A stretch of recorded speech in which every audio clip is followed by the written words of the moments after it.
ഇന്ന് ജൂലൈ മാസം 14-ാം തീയതി പരിശുദ്ധ കത്തോലിക്കാ തിരുസഭ വിശുദ്ധ കമില്ലസിൻ്റെ ഓർമ്മദിനം കൊണ്ടാടുന്നു. 1550 ഇറ്റലിയിൽ അംബ്രോസി എന്ന സ്ഥലത്ത് തൻ്റെ അമ്മയ്ക്ക് 60 വയസ്സുള്ളപ്പോഴാണ് കമില്ലസ് ജനിച്ചത്. പ്രസവവേദനയുടെ ശക്തിയാൽ അമ്മ ഒരു തൊഴുത്തിലേക്ക് ഓടിക്കയറിയതിനാൽ കുട്ടി ജനിച്ചത് വൈക്കോലിലാണ്. പടയാളിയായിരുന്ന പിതാവ് കുറേ പണമുണ്ടാക്കിയെങ്കിലും മകന് പിതൃസ്വത്തായി നൽകാനുണ്ടായത് തൻ്റെ വാള് മാത്രമാണ്. വാൾ കയ്യിലെടുക്കാറായപ്പോൾ മുതൽ കമില്ലസ് പടവെട്ടുവാൻ തുടങ്ങി. പുണ്യപട്ടത്തിനുള്ള ഒരർത്ഥിയായി ആരും കമില്ലസിനെ കാണുകയുമില്ല. ഒരു യുദ്ധം കഴിഞ്ഞ് ആഴമേറിയ ഒരു വ്രണത്തോടെ കമില്ലസ് സ്വഭവനത്തിലേക്ക് മടങ്ങി. അഗതിയായ കമില്ലസ് ഒരാശുപത്രിയിൽ ശിപ്പായി ജോലി ചെയ്തു. വ്രണത്തിനുള്ള ചികിത്സ നടന്നുകൊണ്ടിരുന്നു. കളിക്കുവാനുള്ള ചീട്ടുപെട്ടി തലയിണയുടെ കീഴിൽ വെച്ചുകൊണ്ടാണ് ആശുപത്രിയിൽ ജോലി ചെയ്തത്. കളിക്കുവാൻ തക്കം കിട്ടിയാൽ രോഗികളെ ഉപേക്ഷിച്ച് കളിക്കുവാൻ പോകും. ക്ഷിപ്രകോപപ്രകൃതിയായിരുന്നത് നിമിത്തം ആശുപത്രിയിൽ നിന്ന് കമില്ലസ് ബഹിഷ്കരിക്കപ്പെട്ടു. അദ്ദേഹം വീണ്ടും സൈന്യത്തിൽ ചേർന്നു. സൈനിക ജീവിതം എത്രയും കഷ്ടമായിരുന്നു. പുല്ലും കുതിരമാംസവുമാണ് ഭക്ഷണം. അവസാനം സൈന്യത്തിന് തീരെ പറ്റുകയില്ലെന്ന കാരണത്താൽ സൈന്യത്തിൽ നിന്ന് കമില്ലസ് പിരിച്ചുവിടപ്പെട്ടു. സൈന്യത്തിൽ നിന്നുണ്ടാക്കിയ സമ്പാദ്യം ചൂത് കളിച്ചുകൊണ്ട് നശിപ്പിച്ചു.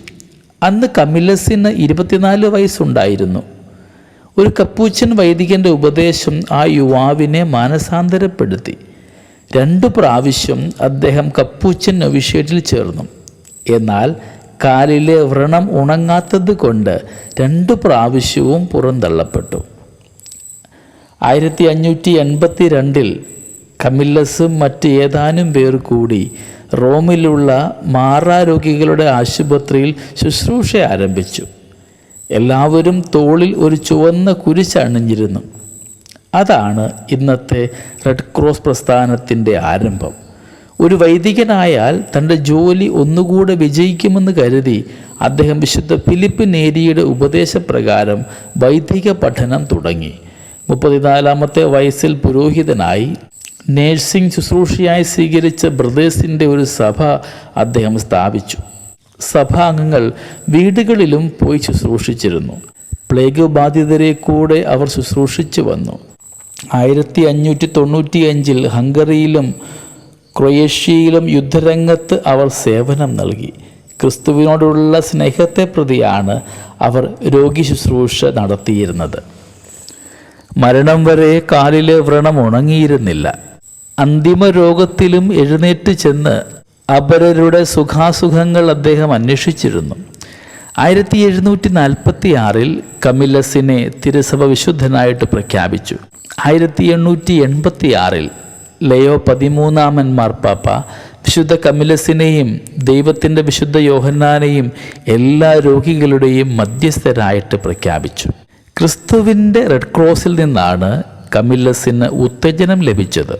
നമുക്കിത് പ്രത്യേകമായ എല്ലാ കമിലിയൻ ഫാദേഴ്സിനെയും സഹോദരങ്ങളെയും ഓർത്ത് പ്രാർത്ഥിക്കാം.